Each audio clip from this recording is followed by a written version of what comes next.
Saudara, Anda menyaksikan Breaking News Kompas TV. Kita kembali membahas kebakaran TPA Jatiwaringin. Dan untuk mengetahui informasi terkini pemadaman kebakaran TPA Jatiwaringin dan juga warga yang terdampak, kita sudah terhubung dengan jurnalis Kompas TV Tesalonika Ajeng dan juru kamera Yogi Syarefi di Tangerang, Banten. Selamat pagi Tessa, bagaimana perkembangan terkini pemadaman kebakaran di TPA Jatiwaringin di sana? Bisa Anda gambarkan situasinya? Ya, Renata dan juga saudara, memang sejak pagi tadi kami pantau sederet upaya pemadaman kebakaran di TPA Jatiwaringin ini masih terus dilakukan. Melalui jalur darat, petugas pemadam kebakaran berusaha untuk mendekat ke titik-titik api yang memang disinyalir masih menyala sampai dengan hari ini. Akan ditunjukkan oleh juru kamera Kompas TV Yogi Syarefi. Beginilah situasi terkini proses pemadaman di TPA Jatiwaringin.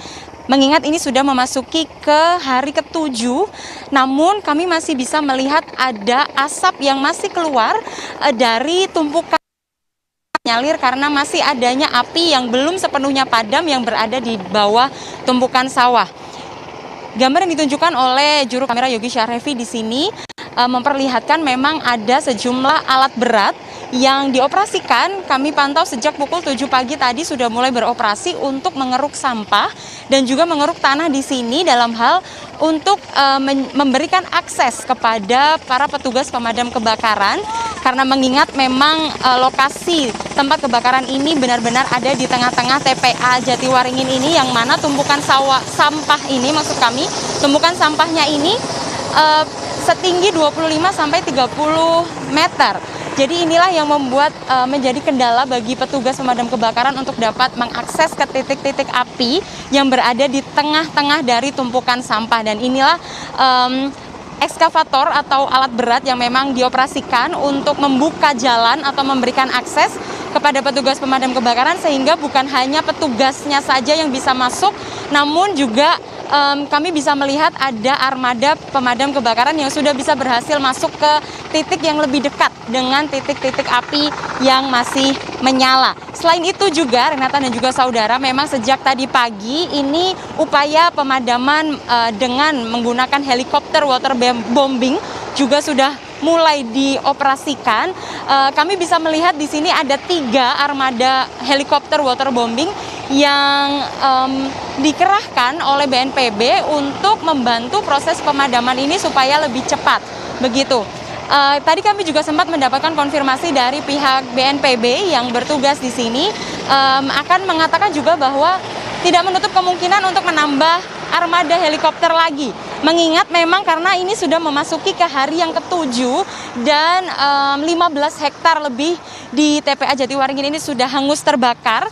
Jadi memang dari pihak BNPB beserta juga dengan petugas gabungan ini akan mengupayakan langkah-langkah lain lagi, seperti misalnya tadi untuk menambah armada helikopter waterbombing, dalam hal ini untuk mempercepat proses pemadaman. Selain itu juga upaya yang sudah dilakukan oleh petugas gabungan di sini, yakni melalui injeksi air, di mana akan disiagakan juga sudah diberlakukan ini sejak 3 hari yang lalu, terkait dengan adanya bersiaga armada tangki-tangki air yang nantinya akan disalurkan melalui selang dan diinjeksi atau ditusukkan ke dalam tumpukan sampah ini. Mengingat memang titik-titik api yang masih menyala sampai dengan saat ini berada di bawah tumpukan sampah yang memang sangat sulit untuk dijangkau oleh petugas.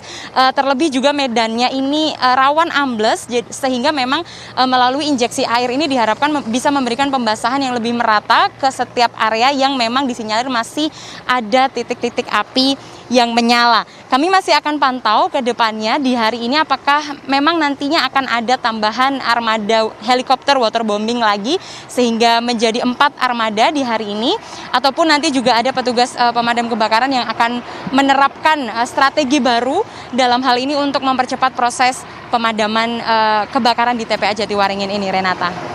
Baik, upaya waterbombing dan juga pengerukan sampah masih terus dilakukan di TPA Jatiwaringin. Sebelumnya Menteri Lingkungan Hidup juga sudah menyatakan bahwa pantauan termal kemarin begitu sudah di bawah 4%. Dari pandangan Anda, Tessa, di sana seperti apa tingkat keparahan dan memungkinkankah bahwa pada hari ini target pemadamannya bisa selesai dilakukan atau seperti apa langkah-langkah yang dilakukan? Iya, memang target dari petugas gabungan ini secepatnya dan diharapkan memang di pekan ini bisa benar-benar padam untuk semua titik apinya. Namun kalau bisa kami gambarkan di hari ini memang asap yang muncul dari titik-titik api yang masih menyala ini sudah tidak sepekat dari 3 hari sampai dengan kemarin.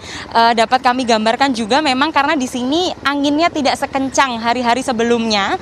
Jadi memang asap ini tidak terbawa ke area-area lain, termasuk juga ke area permukiman. Kalau dapat kami pantau sejak tadi pagi, ini memang cuaca masih sangat terik, sehingga memang belum ada awan yang bisa digunakan untuk BNPB dalam hal upaya operasi modifikasi cuaca, karena BNPB juga sudah menyebutkan bahwa nantinya akan berkoordinasi dengan BMKG terkait dengan operasi modifikasi cuaca ini, karena mengingat sederet upaya sudah diberlakukan dan memang diharapkan nantinya apabila ada operasi modifikasi cuaca ini, pemadaman bisa semakin cepat begitu.